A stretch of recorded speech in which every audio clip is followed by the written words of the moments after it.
Hey everybody, Dr. Burks here. So now we're going to go over the calculations for this lab, but there aren't really any calculations you have to do. All you have to do is make some graphs, and from your graphs you're going to determine your freezing points. Right, so you're going to make a graph of each of the 3 trials of data. You can put them all on the same graph, or you can put them into 3 separate graphs. The lab manual says to put them all in one, but if you want to put them into 3 separate ones, that's okay as well.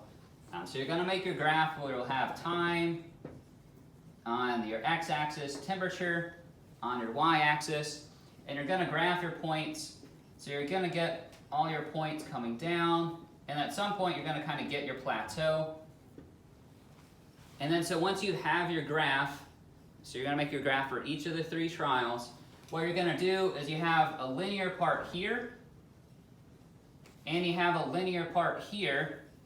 And you're basically just going to take a ruler on those 2 linear parts and basically kind of draw your lines, extrapolate your lines out for your lines here for your linear curves.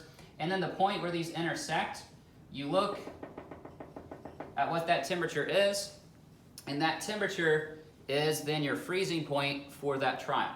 So you'll do this for all 3 of your trials, so you're then going to have 3 different freezing points. And you want to make sure in your results section you probably put in a little table underneath your graphs where you show trial 1, what's the freezing point, trial 2, what's the freezing point, trial 3, what's the freezing point, right? So be sure that you include what your freezing point is from your graph, right? You don't just want to have your graph, you do want to have your graph there, but you also want to list out what your freezing point is as well.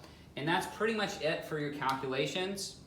You will look up what the actual freezing point of stearic acid is, and you can calculate your percent error just like we normally do.